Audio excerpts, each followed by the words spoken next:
nakita si Buyog. Ito yung binalikan nila mama dito ng pagkatagal-tagal na lang. Ito rambutan din. Wala naman. Paano nangyari? Ayan, pupunta kami ng lote ngayon kasi meron nangyari dun sa lote. Kaya yan titignan namin kung ano ba talaga nangyari, paano, at yan, syempre pala isipan kung ano bang pwedeng nangyari doon. Inantay ko lang si mama kasi wala pa. Ay, Gaw, bili ng tuba, Gaw. Ayan, may bibili pa ng tuba. Kinuha muna ni mama yung kanyang sampay kasi ayan yung langit.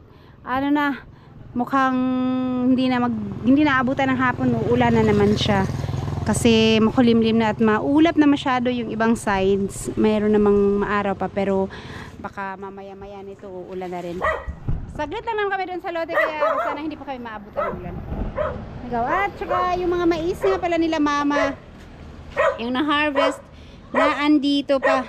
Kinalat mo na dyan kasi para hindi siya pag nakasako kasi mainit. Kaya dyan mo nila kinalat. Doggy!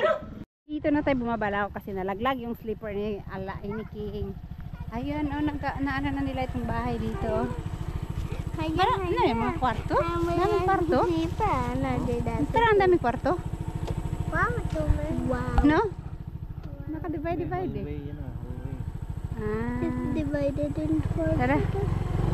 At ito kay Kabungot. Ay kay May pala.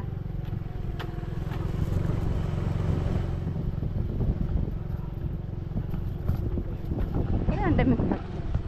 Natapos na yung gate nila. Kabungot na ginawa. O, dahan-dahan kaya danlog kayo. Masam ka agi. Tapos kayo.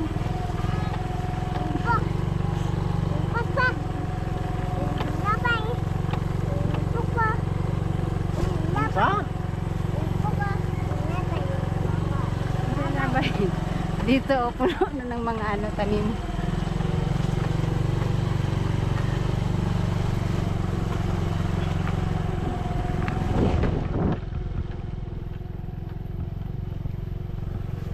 Yan, si Jokes wala pa. Tahimik pa ng kanyang kubo. Maglakaw rami ba kay basig danlog eh. Maglakaw rami ba? Basig danlog. Gihap. Hapit na. Uy.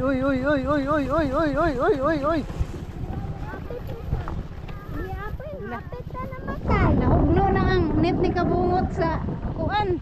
Sa dami ng damo. Damot? Oh. Nahugno na. Alright.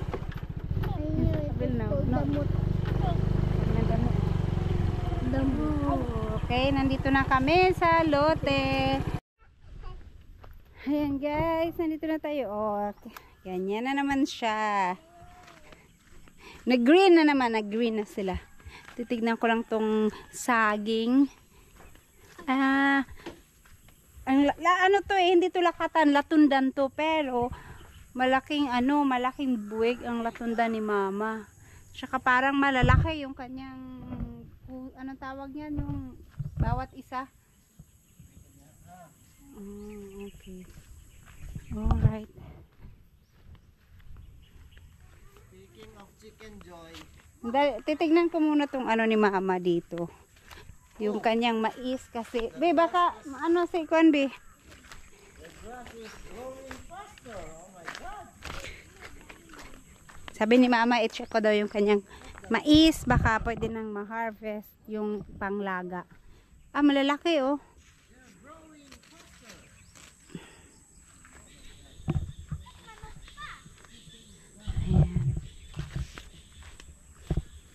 Kasabayan to halos dun sa bahay, yung nila, tanim nila dun sa palayan. Kaya sabi ni mama baka pwede na rin daw kasi yung sa palay nakapag-harvest na sila. So ganyan pa yung mga bunga niya. May malalaki, may maliliit. Mas maano lang daw to, mas ilang araw lang yung pagitan ng pagkatanim. So, marami namang bunga pero maliliit yung iba pa. Siguro hindi pa siya pwedeng i-harvest.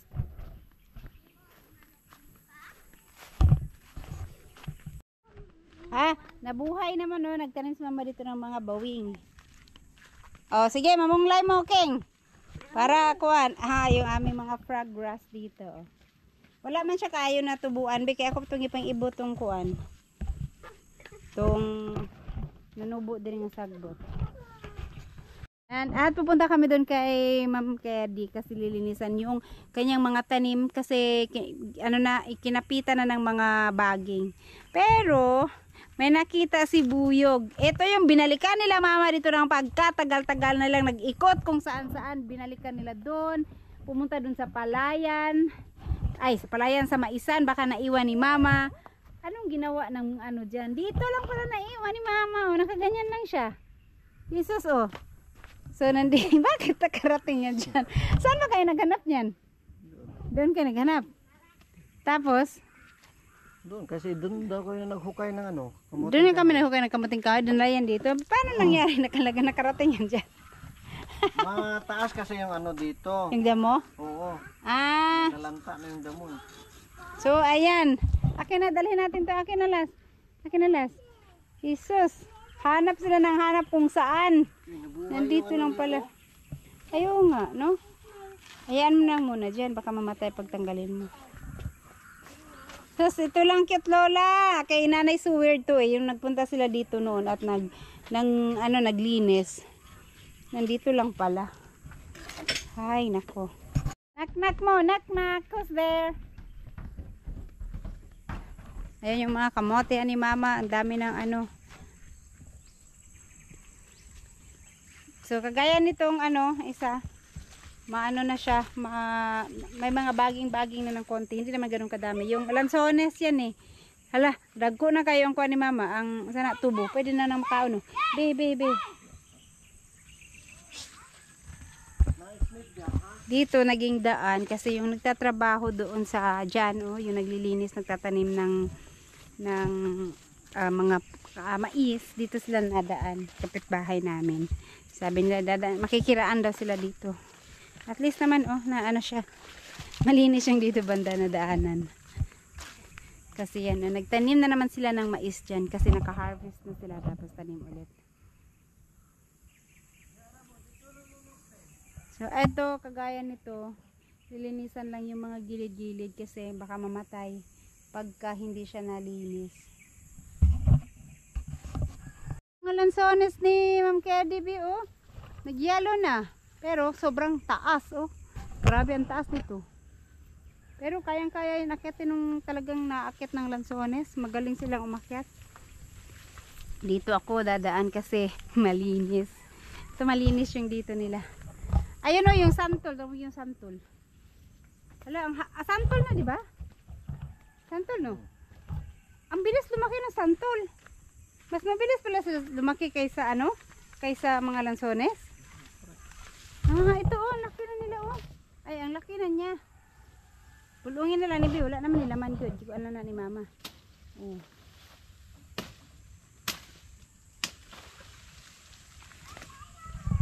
Oh, laki na ng santol. Kailangan lang malinisan at maalis yung baging daw pala dyan sa gilid-gilid para di mamatay.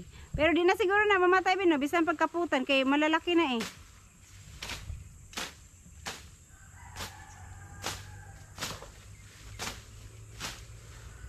Bangkok santol to eh. Laki na yung puno niya.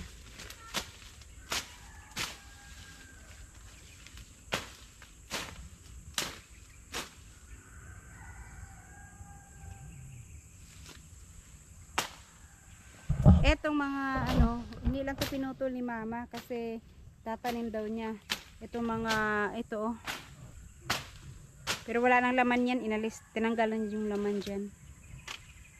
Kuan siya ikapitan og mga baging-baging. Piring ah.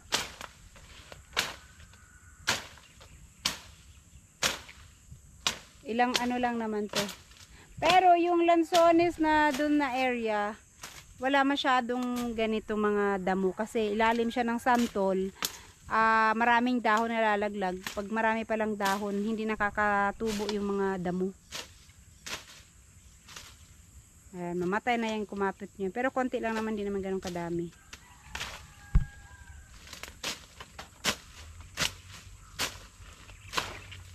Buti hindi, umambon lang kanina, hindi natuloy yung ulan. Umambon lang siya.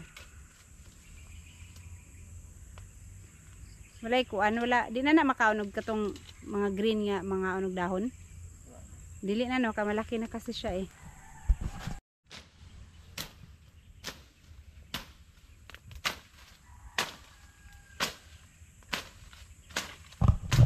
Kahit yung ano lang niya, yung sa gilid-gilid lang.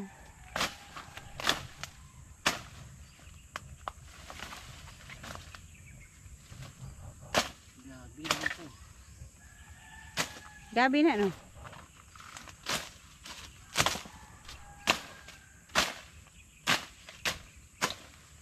Pero sabi ni Cute Lola, gusto niya pumunta dito at may mga kamote pa siya dyan eh.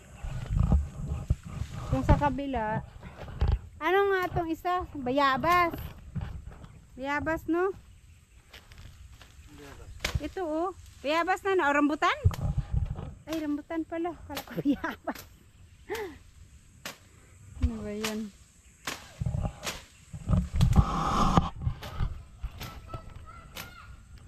Ha? Asa mo gikag lansones?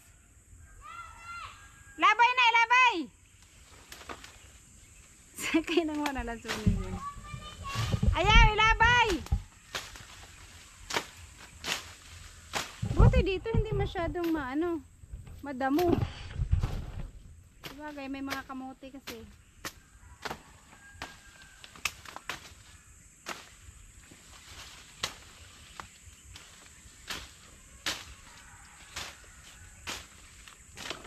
Bakit parang pangit yung mga dahon ng rambutan? Ganyan talaga yan.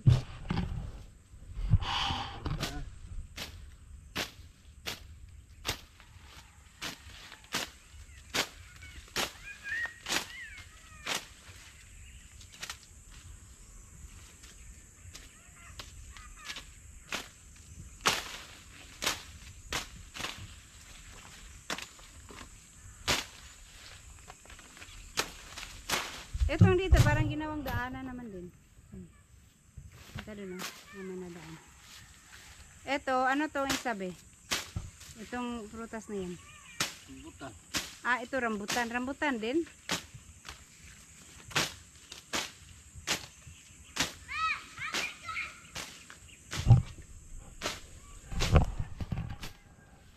Nga naman na! Asa man si King?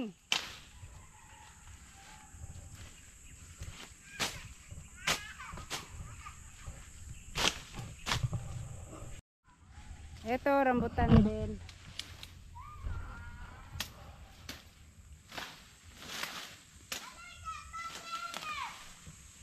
Gula lang mo diyan ha, pamunglay mo.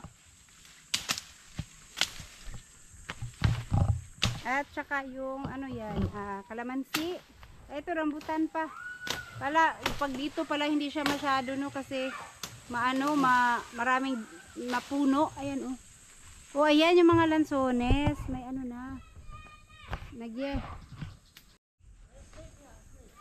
Ayan yung mga nangitim na yung iba oh. Yung lansones. Pero konti lang yung bunga niya. May nanguha dito ng lansones oh. Kasi may mga balat-balat na kinainan. Hindi laglag lang. Ay oh. Pero konti lang talaga siya. Wala kasing nasa mababa. Tikman ko sana kung matamis.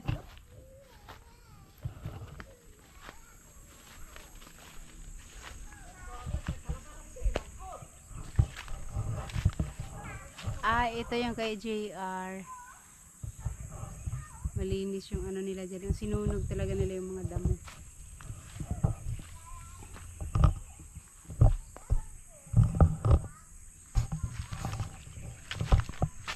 Ay, asa na yun? O, kagaya dito, yung mga tanim dito na eto, wala masyadong damo. At itong lansones. Tapos, yung dito sa kabila, ayun, ano yan ba? Ang lalapad ng dahon. Santol, santol. Yan yung santol. Malaki na rin yung puno ng santol. Dito, hindi naaarawan ang mga tanim dito kasi may malaking puno ng lansones. Pati dyan may maraming mga puno. Pero lumaki naman to.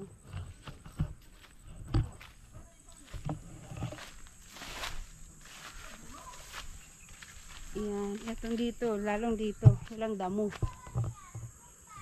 Lansones din to. Saka ito.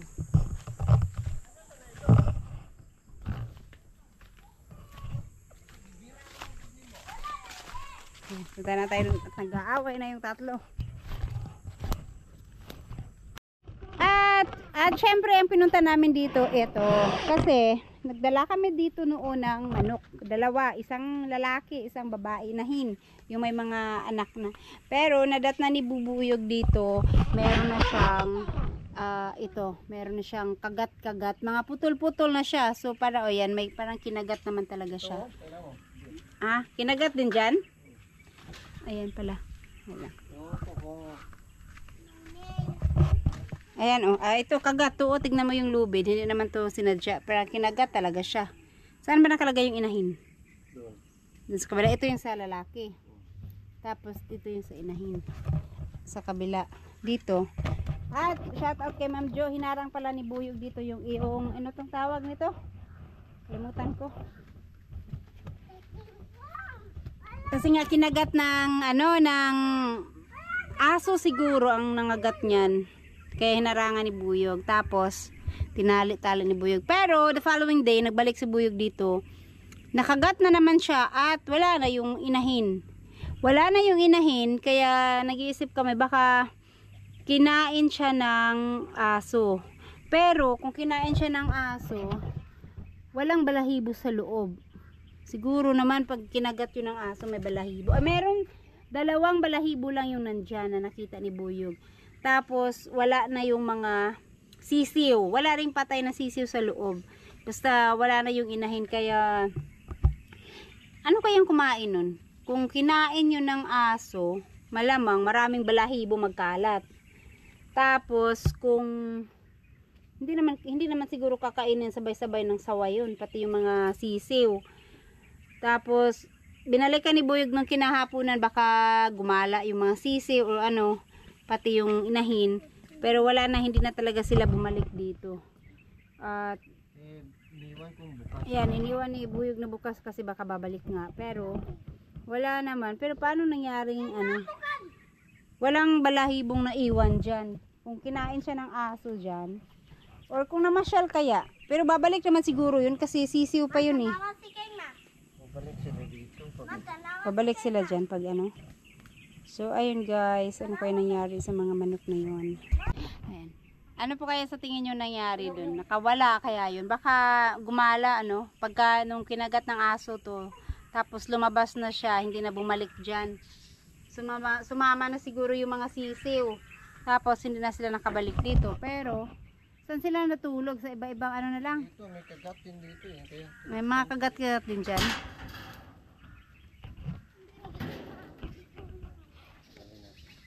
Inaway kaya yun ng manok, ng aso, ng pagkakagat?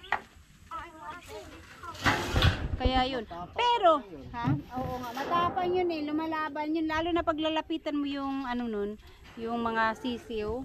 Lalaban yun, siguro manlaban yun sa aso. Manlaban siguro yun. Dapat nagkalat yung... Alin yung balahibo niya? Yan lang? Marami ba? Pero yung isa, yung lalaki, namatay yun. Kasi, pagdating ni Buyog dito, na siya, patay na.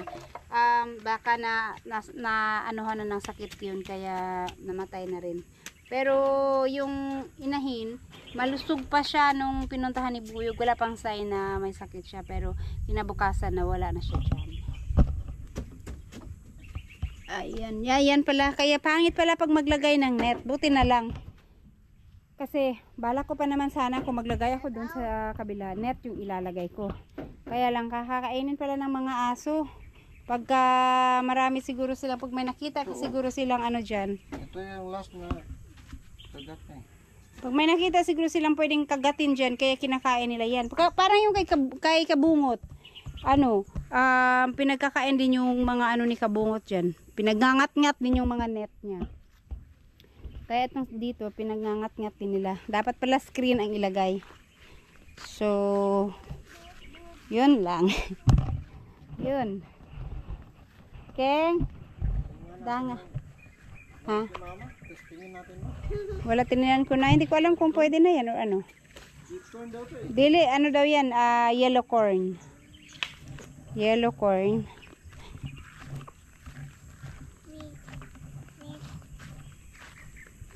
Mga ka na isa. Ang sili oh. Ang daming bunga. Law pa.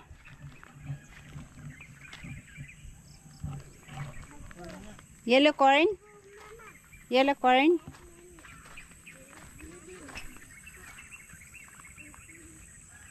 Mama, may sili dati. Sa akin na lang. Wala na yung dulo yan. May patong wala gibunglay kay green pag ay lanta pag yapon niyang dahon mga salbot. Tong gibunglayan kay na green nagbalik.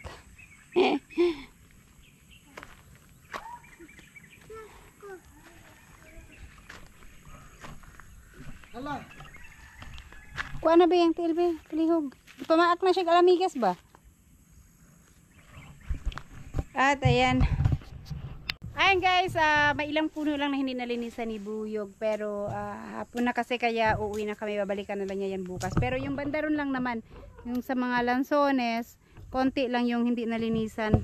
Tsaka konti lang din yung damo dun. Kaya pagbalik na lang namin ulit. Baka bukas babalik din kami dito. Kasi titignan namin yung lansones dun sa taas. So tara na King. Iyak na kasi ng iyak si King Kong. Alright, thank you. Ayan, shout out pala kay Sir Arturo. Ayan, Sir Arturo yung lote. Marami na din siyang kamote. Ang kapal ng kamote na ang baging. Hindi pa hinarvest ni Mama kasi wala pa daw yung laman. Ha? Hi! Tsaka dito, matataas na ulit yung mga damo.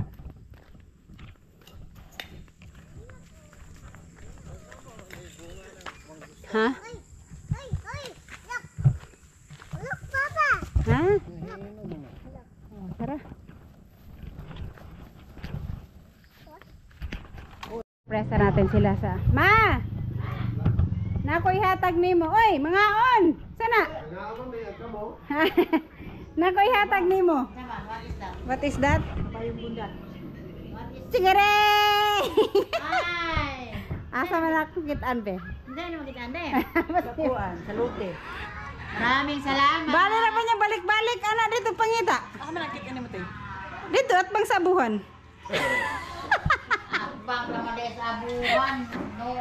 Hindi, dala na sa Panidaron. Nagibalikan na nilang mama dito. Sa mangita sa tindahan, wala ko na siya nabilin ng gulay. Ay, nako, ayan, okay.